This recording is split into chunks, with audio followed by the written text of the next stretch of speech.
पिछले पीरियड में हमें पिछली कक्षा की भारत महिमा ये कविता शुरू की थी। भारत महिमा इस कविता के कवि जयशंकर प्रसाद जी है, ये भी हमने देखा और इस कविता में से कुछ पंक्तियों का भावार्थ भी हमने पढ़ा है और आने वाले आगे की कुछ पंक्तियां हैं उसका भावार्थ आज मैं आपको बताने वाली हूँ। तो ध्यान दो जरा, आपके पास किताब हो तो आप किताब निकाल सकते हैं और किताब में देखो। मैंने पहली 5 पंक्तियों स्टांजा तक आपको बताया था, उसके आगे का मैं बताने वाली हूँ। तो देखो जरा, किसी का हमने छीना नहीं, प्रकृति का रहा पालना यही, हमारी जन्मभूमि थी यही, कहीं से हम आए थे नहीं। इस पंक्तियों का भावार्थ हम जानने वाले हैं। तो इस पंक्तियों में कवि जयशंकर प्रसाद जी ये कहना चाहते थे कि हम भारतवासियों ने किसी का कुछ छीना नहीं है, हमारी भूमि हमेशा प्राकृतिक घटकों से संपन्न रही है, भरी हुई है और हमारी ये जन्मभूमि है, भारत देश हमारी जन्मभूमि है, हम कहीं से आए नहीं, हम यहाँ के निवासी हैं। यानी कि आज जो हम पंक्तियाँ देखने वाले हैं, सबसे पहले उन पंक्तियों का भावार्थ क्या है कि कवि ये कहते हैं कि हम भारतवासियों ने किसी का कुछ छीना नहीं है, प्रकृति से प्राकृतिक घटकों से ये हमारी भारत की भूमि हमेशा संपन्न रही है, भरी हुई रही है। भारत हमारी जन्मभूमि है और हम यहाँ के निवासी हैं।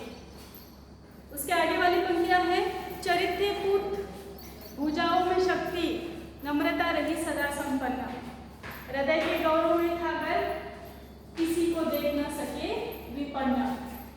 यहाँ कवि जयशंकर प्रसाद जी कहना चाहते हैं कि हमारे भारतवासियों का चरित्र हमेशा पवित्र रहा है और हमारे भुजाओं में शक्तियों का संचार होता है। हम भारतवासी लोग जो है उनका सबसे महत्वपूर्ण गहना यानी कि उनकी नम्रता है। भारतवासियों के स्वभाव में नम्रता ये गुण है, भरा हुआ है और हृदय में था गर्व, इसका मतलब है हमारे हृदय में हमारे देश के प्रति हमेशा गौरव भरा हुआ है। हम भारतवासी किसी को दुखी देख नहीं सकते। यानी कि उसके आगे वाली 7 नंबर के स्टांजा का मतलब यह है कि हम भारतवासी हमेशा, हमारे भारतवासियों का चरित्र पवित्र रहा है, हमारी भुजाओं में शक्ति का संचार होता है और नम्रता यह हमारे भारतवासियों का गहना है। ऐसे देश के प्रति हमारे हृदय में हमेशा गौरव रहा है और हम किसी को दुखी नहीं देख सकते। हम भारतवासी सदा मुसीबत में रहने वाले लोगों की सहायता करते हैं, यह हमारी खासियत है, यह हमारी विशेषता है। उसके आगे की पंक्तियाँ देखो जरा, ध्यान दो आप भी।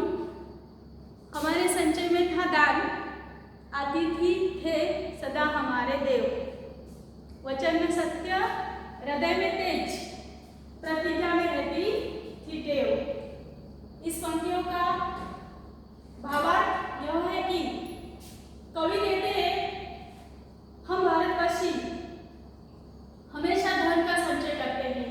धन का संचय करना यह भारतवासियों की खूबी है, लेकिन हम इस धन का संचय दान करने के लिए करते हैं। यानी कि भारतवासी अपने पास जो धन का संचय करते हैं उस धन का उद्देश्य दान करना होता है। और अतिथि थे सदा हमारे देव, अतिथि देवो भव, यह हमारी संस्कृति है। यानी कि भारत देश में, हमारे देश में जो अतिथि आते हैं उनको हम देवताओं के समान मानते हैं। वचन में सत्य यानी कि हम भारतवासी लोग हमेशा सत्य बोलते हैं। हृदय में तेज, प्रतिज्ञा में रहती टेव, हृदय में तेज, प्रतिज्ञा में रहती टेव, इसका मतलब है हम भारतवासी जो भी प्रतिज्ञा करते हैं वह प्रतिज्ञा निभाते हैं, यानी कि उस प्रतिज्ञा में तेज होता है। तो 8 नंबर के स्टांजा का भावार्थ यह है कि कवि का कहना है कि हम भारतवासी धन का संचय करते हैं, उसका उद्देश्य दान करना होता है। हमारे अतिथि हमें देवताओं के रूप में हम उनका सम्मान करते हैं।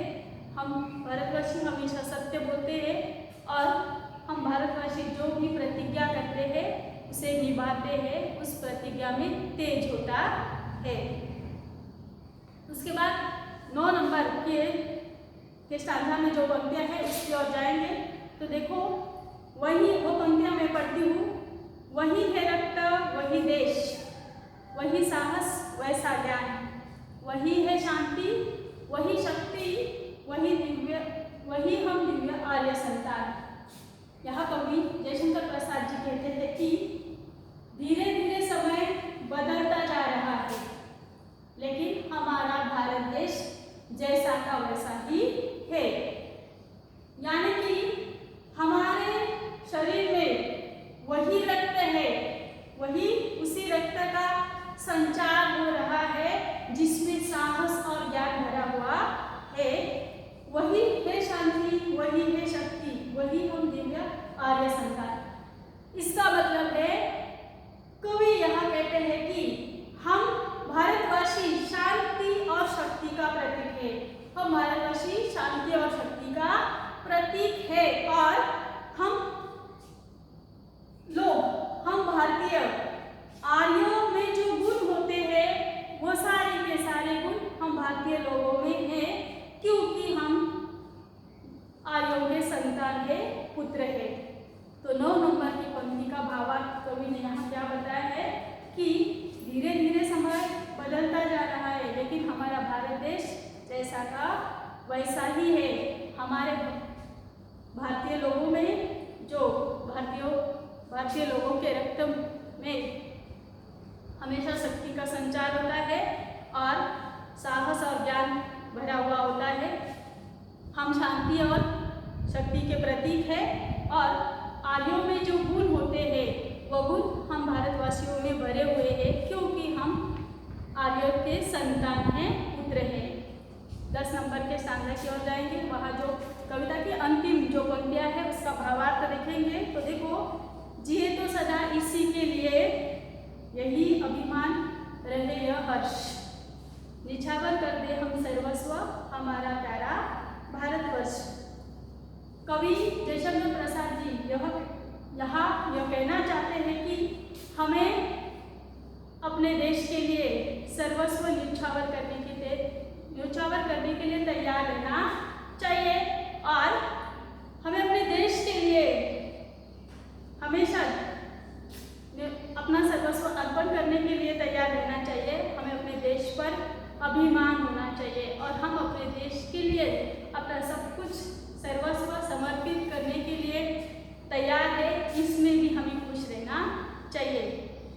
निछावर कर दे हम सर्वस्व हमारा प्यारा भारतवर्ष, यानी कि हमारे देश पर कोई भी मुसीबत आए तो भी हमें अपना सर्वस्व निछावर करने के लिए, निछावर करना इस कविता में आया हुआ मुहावरा है, इसके लिए सर्वस्व अर्पण करने के लिए भी हमें हमेशा तैयार रहना चाहिए। तो इस प्रकार की यह कविता है, इसमें जो पंक्तियाँ दी है मैंने उसका भावार्थ आपको बताया है। आशा करती हूँ कि आपके समझ में आया होगा। बचे हुई पंक्तियों का पिछले पीरियड में मैंने आपको पहले 5 स्टांजा में जो शब्दार्थ है वो दिए थे। बचे हुए जो शब्दार्थ है मैंने यहाँ लिखे हैं, आप उसे देख सकते हैं और लिख भी सकते हैं। Thank you.